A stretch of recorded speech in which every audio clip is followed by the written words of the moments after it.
السلام عليكم ورحمة الله وبركاته. ازيكم يا حلوين؟ عاملين ايه؟ يا رب دايما بخير وصحة وسعادة وهنا يا رب العالمين. النهاردة هنعمل حاجة حلوة قوي، حاجة بنعملها كل يوم، كيكة كل يوم، بس هنعملها النهاردة بطريقة مختلفة خالص. هنعملها ازاي؟ هنعملها من غير مقادير اصلا. يعني احنا هنعملها زي ما كانوا بيعملوا زمان، ايام يعني جدة مثلا زمان، وايام امهاتنا زمان. انا مامتي لغايه دلوقتي اصلا بتعمل من غير اصلا مقادير، يعني بتحط الحاجه، هي عارفه معيار الحاجه، ولا كوبايه، ولا 250 جرام ولا 100 جرام ولا الحاجات دي خالص. مفيش ولا اي حاجه خالص، هي عارفه المعيار بتاعها اللي بتعمل بيه. فهنعمل دلوقتي كيك من غير مقادير اصلا. يعني من غير ايه مقادير؟ يعني من غير ان احنا نحدد احنا عايزين هنا قد ايه او هنا قد ايه. وهقول لكم ازاي اصلا توصلوا لنتيجه حلوه باذن الرحمن، وترضيكوا وتطلع معانا حاجه حلوه كمان في الاخر. تمام. انا هعمل كيكه، بس كيكه كبيره، كيكه عائليه. يعني عايز ادوق منها للحبايب كده، ويعني وكده. فانتوا ممكن تعملوا نص المقدار اللي انا هعمله مثلا يعني. واحنا بنتكلم كده هقول لكم تمام كده. انا هعمل دلوقتي الكيك. هاخد عندي 5 بيضات. تمام. هما دول كده يعني.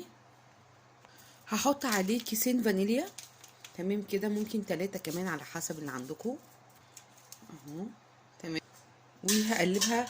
للاسف مش هعرف بايدي، بس احنا ممكن نستخدم المضرب يعني. بس وممكن الخلاط، يعني هما كانوا بيعملوها بايديهم طبعا، او في الخلاط. تمام كده. فانا هعملها بايدي عشان اسهل على الناس لو ما فيش ولا مضرب يعملوا بيه، او الخلاط مثلا مش هيسعفهم كده يعني. احنا نفضل نعمل فيه شويه كده، كتار كتار كتار، لغايه بس ما نحس ان هو ابتدى لونه يتغير. وبعد كده نحط السكر. تمام كده. بحط السكر. انا ما حطيتش سكر يا جماعه بحاجه يعني. انا بحط سكر، انا معايا قيمه نص كيلو كده يعني. ماشي. بصوا، هو احنا بنعمل ايه عامه؟ هو مثلا البيض مع السكر مع الفانيليا بطريقه يعني اللي هو مش اوفر قوي، يعني ان احنا نحط حاجه تبقى مظبوطه معايا. يعني انا البيض المفروض كان يبقى اكتر من كده، يعني ازود بيضه بيضتين كمان، بس هما دول اللي كانوا متوفرين عندي، وانا كنت محتاجه ضروري بصراحه الحاجه دي. انت ممكن تزودي بيض. كل ما بنزود بيض بيبقى بصراحه حلو قوي قوي قوي يعني. بيدي الحاجه قيمه اعلى، قيمه غذائيه اعلى، وفي نفس الوقت بيبقى طعمها حلو قوي قوي. تمام. والسكر بقى على حسب رغبتكم انتوا، السكر اللي انتوا بتحبوه. ما تحددوش بقى كوبايه كوبايتين، لا، التست بتاعكم انتوا. شوفوا انتوا بتحبوا ايه وحطوه. تمام. هنفضل نضرب بقى فيها شويه. بصوا حلوين كده، اللون افتحي معايا خالص ازاي. دلوقتي هضيف بقى الزيت والسمنه بتاعتي. يعني عندكم زيت بس ممكن زيت بس، سمنه بس هو يستحسن، بيبقى ساعات بيدي يعني طعم وهشاشه والحجم نفسه بيختلف، والقوام نفسه بالاتنين مع بعض بصراحه يعني بيبقوا حلوين قوي. بيعملوا في معادله حلوه قوي بيعملوها هما الاتنين مع الكيك، بتبقى حلوه قوي بجد. اهو. بصوا، هو انا كوبايه زيت على سمنه كبيره هي. بس ليه انا حددت ده؟ علشان لما بيبقى كتير قوي بيرمي بيبقى يعني فيها مزيته كده، او بتبقى مش مظبوطه. تمام. فانا هحط كوبايه وربع فقط لا غير، كميه كبيره. تمام.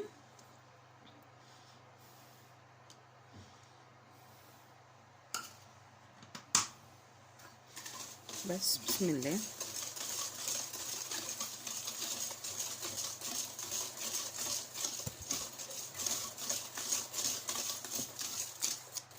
بصوا كده ما شاء الله، بصوا القوام عامل ازاي. قوام ما شاء الله، واللون طبعا انا مش عارفه ابينه قوي اصلا.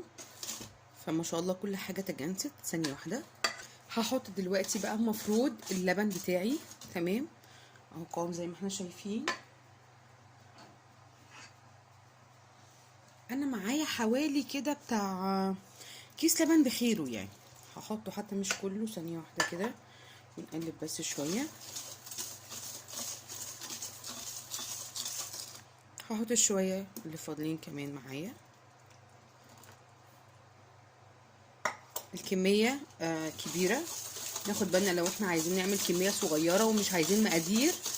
نحط الحاجة على بعضها كده بالتدريج زي ما انا عملت، ونشوف في الاخر هنوصل للقوام اللي هو اللي انتوا شفتوه، ايا كان بقى عندكم البيض يعني قد ايه او الزيت يعني اظبطوه شوية، لان هو اللي بيظبط كله مش بكتره كمان يعني، هو والسمنة. بس واللبن بقى هو نص كيلو عشان انا الكمية عندي هتبقى كبيرة يعني. تمام كده. طيب انا هعمل ايه دلوقتي؟ انا عندي دلوقتي الدقيق بتاعي، عندي ده بتاع نص كيلو يعني، الكميه نفسها نص كيلو. هعمل عليها ايه؟ هحط ايه؟ هحط المفروض عندي كيس شيف، كيك شيف هحطه، وعندي نص كيس او ربع كيس كمان هحطه كمان. اوكي، هو ادي كيس وادي ربع الكيس. اوكي تمام كده اهو، ورشه ملح طبعا، بتاع ربع معلقه ملح كده صغننه بس كده. وكده كده هزود اصلا في الدقيق كمان، يعني انا هضيف الدقيق اللي معايا ده للمقدار اللي انا عملته من شويه ده بتاع السايل، وبعد كده هنضيف دقيق كمان بالتدريج بقى. تمام اهو يا حلوين. بصوا هنا ما شاء الله اصلا القوام عامل ازاي، بصوا لونها بقى عامل ازاي اصلا، شايفين الدنيا عامله ازاي لحد كده. واحنا يعني الحاجه تتجانس مع بعضها، شفنا القوام بتاعها عامل ازاي لو احنا هنعمل بمقدار.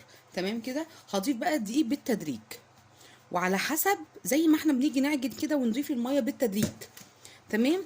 ال ال الخليط اللي قدامي ده ياخد دقيق ويقف يقول لي خلاص ستوب للقوام اللي انا هوريه لكم، بس كده فقط لا غير.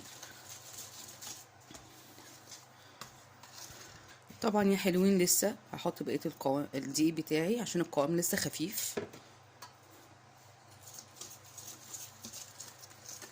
بصوا كده يا حلوين، بصوا القوام ده هحط بس معلقتين دقيق بالظبط، لان القوام سايب شويه، فانا هحط معلقتين دقيق كمان بالظبط وبالتدريج بقى يعني، اللي هو على حسب ما خلاص اوقف القوام اللي انا عايزاه وخلاص.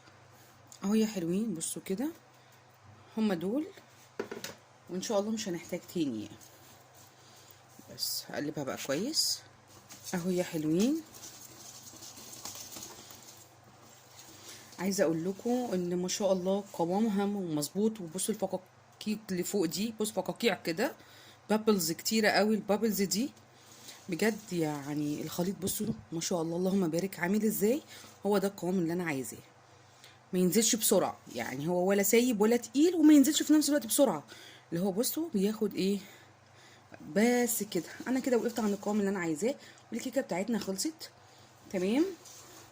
ومن غير يعني ان احنا نحدد عايزين كذا او كذا او نحط ايه على ايه عشان يطلع لنا كيك ناجح في الاخر، هو بالخطوات دي، وان احنا نشوف القوام نفسه والتكات اللي هي في العمايل الكيك نفسها اللي احنا شفناها دلوقتي مع بعض، بتأدي لنتيجة حلوة. يعني ان انتوا شوفوا القوام الاولاني وتكملوا بيه التاني والتالت، وبعد كده الدقيق بالتدريج طبعا علشان يطلع لنا قوام حلو وممتاز كده.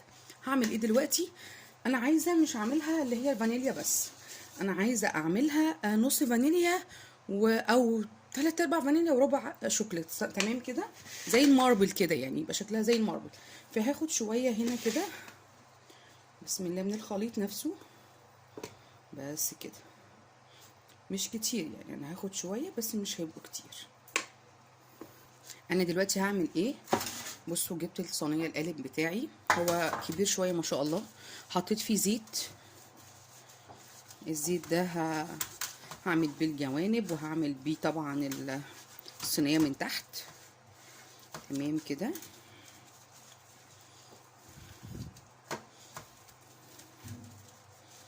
بسم الله. بعد كده عفرتها بالدقيق، اللي هو ايه، يبقى الدقيق فيها كده من تحت اهي يا جماعه. هنزل بقى بالخليط بتاع الفانيليا كله.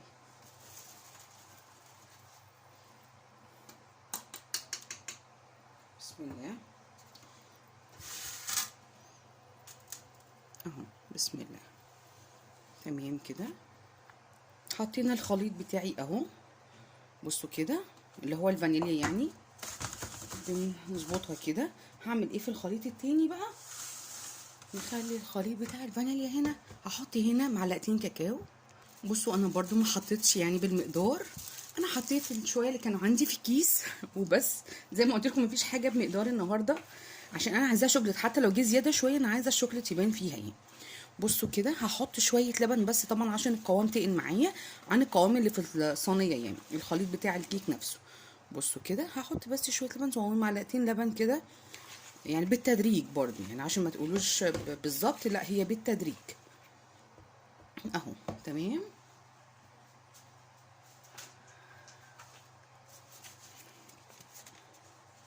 بصوا يا جماعه اهو من الكيس، بصوا يعني كل حاجه من غير اي مقدار خالص يعني. هقلبه بس كويس واشوف القوام بتاعه مقارب للتاني وخلاص نحطه بس كده اهو. هو ده اللي انا عايزاه. تمام كده. بس ده القوام اللي انا عايزاه. تمام كده زي القوام التاني بالظبط. هعمل فيه ايه بقى؟ همشيه كده عشوائي، بشكل عشوائي يعني.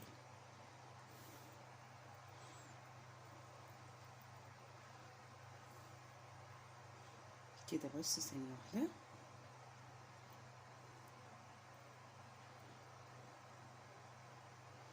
تمام. انا مش هعمل فيه شكل ولا هدخل فيه شكل الا بسيط قوي، زي الماربل، مقابل للماربل كده بس كده. تمام بس كده. تمام يا حلوين. هعمل ايه دلوقتي بقى؟ احنا نظبطها كده بحيث ان هي تبقى كلها متساويه، وهدخلها بقى الفرن بتاعي. المفروض ان انا مشغلاه طبعا في نص عمايل الكيك، بس انا مش هدخله فرن غاز. تمام. انتوا ممكن تدخلوا سوري فرن كهرباء يعني. انا هدخل فرن غاز، اللي هو الفرن العادي، بوتاجاز عادي يعني، عشان الصينيه كبيره بس شويه، فمش بتخش معايا في الفرن اللي هو الكهرباء. فانتوا ظبطوا بقى، لو انتوا هتعملوا كميه قليله حطوها في الفرن على 180 طبعا زي اي كيك، ونسيب يعني نوطي عليها كده، نظبط الدنيا نخليها في النص، وما نخليهاش عاليه قوي على 180. وفي نفس الوقت نشوفها بعد نص ساعه، ما نفتحش اصلا الفرن قبل نص ساعه. تمام، عشان ما تكونش عليت وتهبط مننا على طول في الاول. ودلوقتي انا هحطها بقى في الغاز، ما بفتحش عليها برده الا نص ساعه، ببص عليها، وفي نفس الوقت ما بشغلش اللي فوق، بشغل برده اللي تحت، وبحط في الرف اللي في النص. تمام كده. بس هنحطها بقى ونرجع نشوفها عملت ايه الكيكه اللي بلا مقادير دي. ادي يا حلوين الكيك بتاعي اهو زي ما احنا شايفين. بصوا لونه ما شاء الله. بصوا يعني عايزينه اعلى من كده ممكن نضاعف الكميه يعني، بس انا بتكلم في حاله ان احنا بنعمل حاجه على حاجه، والقوام، وتاخدوا بالكم من القوام كان عامل ازاي، فبجد هيدينا نتيجه حلوه قوي ما شاء الله. اللهم بارك. بصوا عامله ازاي. ثانيه واحده اهو يا حلوين. بصوا كده ما شاء الله اللهم بارك. بصوا اصلا القوام عامل ازاي. بصوا بصوا.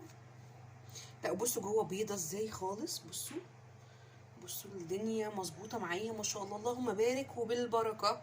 اتعملت من غير مقادير معينه، من غير ما نحدد، حطينا ده على ده بس شفنا القوام عامل ازاي. عشان كده شوفوا الفيديو للاخر هتشوفوا القوام عامل ازاي، ووصلنا للدنيا بتبقى عامله ازاي في كل مرحله. بجد هتفيدكم جدا لو انتوا مثلا مش عايزين، ما عندكمش حاجات معينه، مقادير كبيره يعني، او مقادير معينه لحاجه هتعملوها صينيه معينه هتعملوها، فاعملوا بالبركه يعني، اعملوا بحاجه على حاجه ونشوف القوام وبس، حتى لو قليله يعني، مش شرط يبقى كتير كده. بصوا ما شاء الله اللهم بارك، اصلا تحفه يعني، ولا عاليه ولا. بصوا عامله ازاي اللهم بارك. اتمنى تكون عجبتكم، ولو عجبتكم ما تنسونيش بقى في لايك وسبسكرايب وتفعيل الجرس عشان يوصل لكم كل جديد مني. دمتم سالمين، والسلام عليكم ورحمه الله وبركاته.